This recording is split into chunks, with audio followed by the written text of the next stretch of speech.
porque ele está de volta, sempre quinzenalmente, aqui no nosso Você Bonita, para uma aula, que isso é um serviço, a gente precisa dessa informação. Claro que eu estou falando do Dr. Roberto Navarro, bem-vindo. Obrigado, boa tarde. Carol. Boa tarde. Lembrando que o Dr. Roberto é nutrólogo e clínico geral, então poder abordar esse tipo de assunto com um embasamento e com tudo que o Dr. Roberto sabe, gente, isso é fantástico. A gente vai falar dos tipos de açúcares hoje disponíveis nas prateleiras para nós consumidores e também dos tipos de adoçantes. E também a gente vai falar do mel, a gente vai falar do agave, xarope da fruta, de milho. xarope de milho. Tem um monte, né, doutor Roberto? É muita coisa. Que parece não ser um tipo de adoçante, do que vai adoçar, mas é. E é pegadinha. Vamos lá. Por onde você quer começar? Fique à vontade. Vamos lá. Boa tarde a todos em casa. E o seguinte, Carol, o tema é extenso, tá? Pra gente conseguir falar todos com muito detalhe, mas acho que vai ficar mais simples. Primeira coisa, Carol, a gente pode considerar uma substância como adoçante quando ela estimula na nossa língua a região que percebe o sabor doce. Na língua a gente percebe o amargo, o azedo, o salgado e o doce. Então toda substância capaz de estimular as papilas gustativas para exacerbar a percepção do doce, a gente vai chamar de um adoçante. Perfeito. Que a gente está acostumado a falar em adoçante, pensar só nos artificiais. Mas o açúcar é um adoçante, o mel é um adoçante, do mesmo jeito. Então, primeira coisa, eu acho que para ficar mais fácil, a gente tem que pensar o seguinte, Carol. Primeiro, de onde é extraído essa substância adoçante? Quando ela é extraída, ela se mantém no seu estado natural ou sofre alguma modificação, algum artifício que o modifique para aumentar a potência do sabor doce e com esse artifício ficando o adoçante mais artificial. Tá. Quando eu ingiro, eu tenho junto com ele algum nutriente a mais? Eu ingiro junto com alguma vitamina, algum mineral ou só a substância adoçante? E quais as indicações e as contraindicações e os riscos, né? Eu posso ingerir em qualquer nível ou tem algum limite? Pensando nisso, vamos começar? Vamos lá. Que eu acho que agora fica mais fácil. Aqui a gente tem, eu achei tão bonitinho, doutor Roberto, que fez questão de colocar nessa ordem. Ficou porque bem isso didático, né? É o início e são os processos que um açúcar vai passando. Exatamente. Ele tem todas essas fases dependendo do açúcar. E vamos lá. Então, primeira coisa, quando a gente fala em açúcares, eu vou usar o termo açúcares mesmo, tá, Carol? É toda substância extraída, geralmente de frutas ou de vegetais. A gente pode extrair os açúcares, que a gente chama de açúcares das frutas, por exemplo, da cana-de-açúcar. A gente tem a nossa sacarose, que é o açúcar de cozinha. A gente pode extrair o açúcar também da beterraba. A gente pode extrair o açúcar do coco. O açúcar é moléculazinhas de glicose juntadas, que a gente chama de sacarose. Aqui eu trouxe o da cana-de-açúcar para a gente ver os processos. Tá? Então, quando a gente começa lá o melaço da cana, quando chega no ponto de garapa, que vira lá a rapadura, ela ainda está quase que no seu estado natural. Foi extraído e não sofreu tanta modificação. Aí, na prateleira, a gente encontra o quê? Vamos pegar aqui primeiro o mais escurinho, que é o açúcar mascavo. Tá? Ele está no processo ainda quase natural, não 100%, porque ele já foi um pouco modificado, ele passou por um pequeno refino, mas o mascavo mantém ainda o quê? As suas características nutricionais. Junto, além da glicose, que é o que ele mais tem, ele vai ter um pouco de zinco, de vitaminas do grupo B, então é um açúcar mais nutritivo. Ele tem as suas características ainda preservadas. Depois ele vai passando por um processo e vira o demerara. O demerara já é olha, já vê que ele já está um pouquinho mais claro, mas ele mantém ainda uns grãozinhos maiores, né? Ele está em grânulos. Ele ainda não foi refinado, tá? O problema é o refino que vai começar a atrapalhar. Aqui ainda se mantém um pouquinho de alguns minerais, depois ele passa para o açúcar cristal. Aqui ele tem um pouco menos que o mascavo, um pouquinho menos que o mascavo, mas mantém alguns nutrientes e é uma fonte de glicose. O cristal já é um processo posterior, onde ele ainda está em pequenos cristais, por isso que chama açúcar cristal. Ele ainda não está 100% refinado, mas já perdeu um pouquinho dos seus nutrientes. Aqui é praticamente só glicose. Aí quando passa pro refino, que é esse último, no refino aí ele fica perverso. Porque ele sofre um processo de químico, para ficar bem clarinho assim, que a gente chama de branqueamento, e ele fica acrescentado de metal pesado, ele fica com um pouco de cádmio. Então o açúcar branco refinado talvez seja o mais desaconselhável. Eu ficaria muito mais com o açúcar mascavo. tá? Porque ele tem uma característica nutricional melhor. Temos o açúcar de coco, que eu trouxe aqui também, que é esse de cima, tá? Ao invés de ser extraído da cana, é do coco, mas é um açúcar também. E eu trouxe o light, que é a mistura do açúcar refinado com o adoçante artificial. Então, o light, na verdade, ele tem menos calorias, mas tem adoçante químico, ele tem edulcorante artificial. Ele é, assim, super industrializado, porque o açúcar normal é o mais industrializado de todos, mas o adoçante, que também é industrializado e adoçante, tem química aí. Porque ele é refinado. Embananou de vez. Quanto mais refinado, pior. Pior. Tá? E o limite, Carol, o que a medicina diz? Primeiro, açúcar não para diabéticos. Não é que é não, tem que se limitar muito. Certo. Não se deve usar açúcar para os diabéticos indiscriminadamente. A gente hoje, a OMS sugere 5% do valor calórico total. Eu trouxe aqui 2 colheres de sobremesa. Esse é o total de açúcar desses que eu mostrei que você pode ingerir ao dia. No dia, para qualquer pessoa. Para qualquer pessoa, independente se é diabético ou não. Então, tá? segura essa informação, vou colocar a perguntinha na tela. Olha que legal poder definir limite de quantidade, que isso é uma dúvida que a gente tem mesmo. Vamos lá, ai que linda a foto, Jana, beijão pra você, obrigada. Carol, adoro o programa, gostaria de saber se diabéticos, então, podem consumir o açúcar de coco? Excelente pergunta, volto já, doutor Roberto. Porque, Roberto, com os mesmos cuidados de todos os açúcares, Carol. Os açúcares, que são esses que eu falei agora, todos eles elevam minha glicose no sangue, ponto.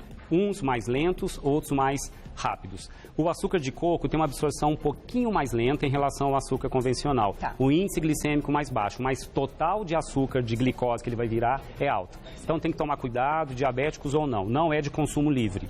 Já limitei em 2 colheres de sobremesa dia. Agora, a OMS recomenda 5% do total das calorias do dia.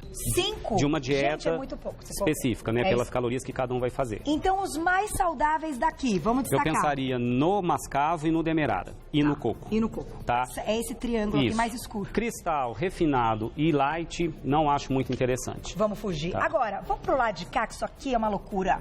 Vamos Os lá. adoçantes. Hoje, quantos adoçantes a gente tem? Tem um monte, existem vários. Hoje a gente tem lá o aspartame, o ciclamato, a sacarina, o acesulfame K e a sucralose. São os mais usados no Brasil, né?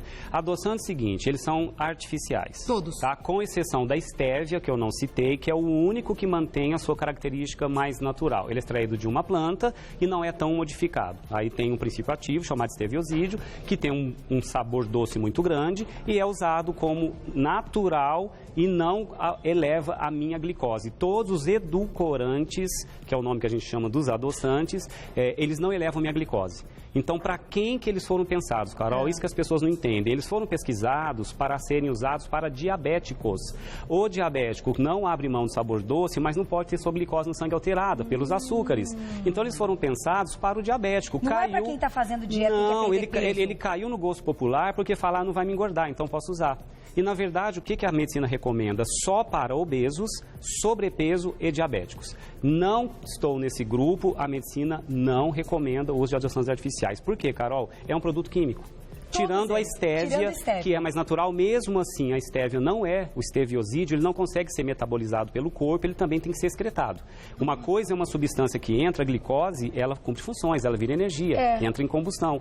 Os artificiais não, eles são moléculas estranhas, então o corpo tem que dar um jeito de jogar fora, tá? E isso pode ser sobrecarregado se você ingerir muito. E alguns estudos mostrando alteração de flora intestinal, levando a um possível diabetes e obesidade, o uso de adoçantes artificiais, então o negócio fica feio. Então, o que a gente recomenda? Né? A medicina, em minha opinião pessoal, não quero o mais natural, estévia.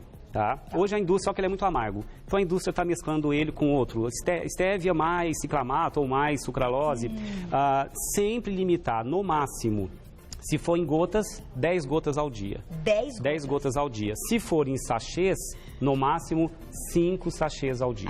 Tá? Então esse é o limite que eu consideraria como um consenso que se debate em congressos como um limite seguro. E a sucralose, doutor Roberto? Porque assim, na gravidez podem dizer, olha, a sucralose é a que é recomendada, alguns médicos permitem, tal. Aí a gente pensa, bom, então a sucralose ela é menos pior, sei lá se a gente pode dizer eu diria assim. Isso, a sucralose ela seria extraída da cana de açúcar, então não vem da natureza, mas modificada em laboratório também é sintética. É química, porém... É química, mas parece que o nível de segurança pode ser um pouco maior, porque ele consegue ser excretado de maneira mais rápida pelo organismo. Entendi. Tanto que ele não é contraindicado na gestação e nem em criança. Tá legal. O ciclamato é proibido em vários países, não é indicado para gestantes, então a gente ficaria como alternativa estévia, por ser mais natural, a sucralose por ter um nível de segurança maior, e o aspartame, os estudos ainda mostram que em pequenas quantidades não são preocupantes. Sabe qual que é a preocupação, na verdade, Carol? Os estudos que a indústria dão pra gente garantir que o adoçante artificial não traz problema, são estudos feitos num curto intervalo de tempo.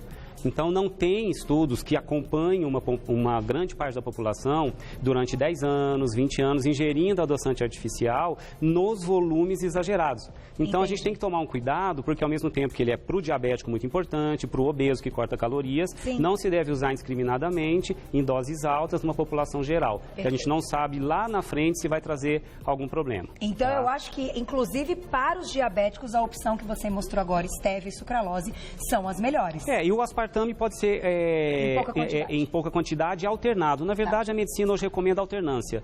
Usa uma semana um, uma semana o outro, uma semana o outro, porque aí você não sobrecarrega o sistema de excreção dessa química estranha.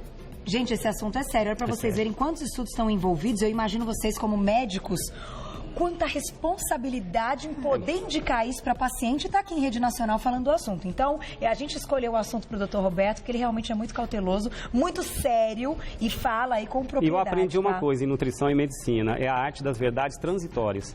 Porque a gente acha uma coisa hoje como verdade, daqui a uma década já se sabe que não, que aquilo estava errado. Então, ponderação nos adoçantes artificiais. Tá? Eu acho que os limites que eu citei, 10 gotas ou 5 sachês ao dia, diabéticos e obesos, ou sobrepeso. Tá? Tirando então, isso... eu acho que é muito legal a gente poder fazer essa ponderação. Só que a gente tem um grupo aqui que parece um grupo meio novo. Esse aí a gente tem que também ficar atento. Mas o agave, gente, xarope de agave, calda de agave, a gente tampou aqui a marca, mas a gente conhece aqui, ó. Ele vem assim, existem algumas marcas, e é um produto caro, inclusive. É um produto caro. Na verdade, ele é rico em frutose, que eu acho que a gente tem que falar da frutose. É da frutose. Então, e entender o que acontece. A frutose, Carol, está aqui nesse grupinho, a frutose é um açúcar encontrado nas frutas e alguns outros vegetais também. Até trouxe aqui uma maçã como representante de uma fruta que contém frutose. A frutose, quando vem pela fruta, é um açúcar que não vai trazer nenhum problema, porque o organismo metaboliza, quando em pequenas quantidades, de maneira tranquila. Certo. Uma parte vira também energia. Quando eu como com a fruta, vem junto minerais, vem vitaminas, vem fibra, sem problema nenhum. O que a ciência começou a ficar assustado é com o volume exagerado de frutose ingeridos de uma vez só. Quando em grandes quantidades, a frutose, ela sofre um desvio metabólico, ela não é usada imediatamente como energia. Ela vai para o fígado, boa parte da frutose é transformada em gordura, em triglicerídeo, e vai aumentar o tecido adiposo do corpo humano. Entendi. Então, a frutose em excesso, os estudos mostraram com relação com aumento de obesidade, resistência à insulina. Tudo isso com a frutose? Que é em grandes quantidades, Então, Carol. segura, doutor Roberto. Tá. Segura que a gente vai fechar com essa informação, porque nós estamos falando da fruta. A frutose que está na fruta, que é natural. Isso, vamos lá. Volto porque o negócio é o seguinte, Luaninha voltou, o programa acontece, doutor Roberto, pra gente fechar, nós temos 1 minuto, diretor? Alguns segundos, 1 minuto. Quem quiser seguir o Dr. Roberto, já vou agradecer. @NutraSaúde lá no Insta, o site nutrasaude.com.br. E vamos fechar falando então da maçã. Frutose, tomar cuidado só, porque em excesso não é legal, pode levar a algumas doenças, obesidade, diabetes, resistência à insulina. Em grandes quantidades está no agave, que é natural, porque é extraído de um cactus, tá? Mas não pode exagerar. No máximo, 1 colher de sobremesa ao dia. 1 colher de sobremesa ao dia? No xarope de milho, que é muito usado pela indústria em refrigerantes, em bebidas adoçadas, sucos industrializados, é muito usado xarope de milho.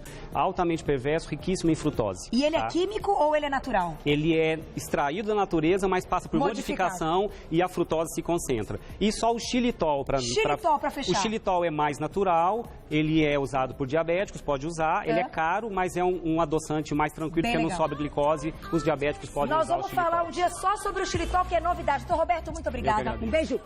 Até a próxima, obrigada pelo carinho, até amanhã, 12:30. Fique agora com Mulheres. Beijo, até amanhã. Que loucura!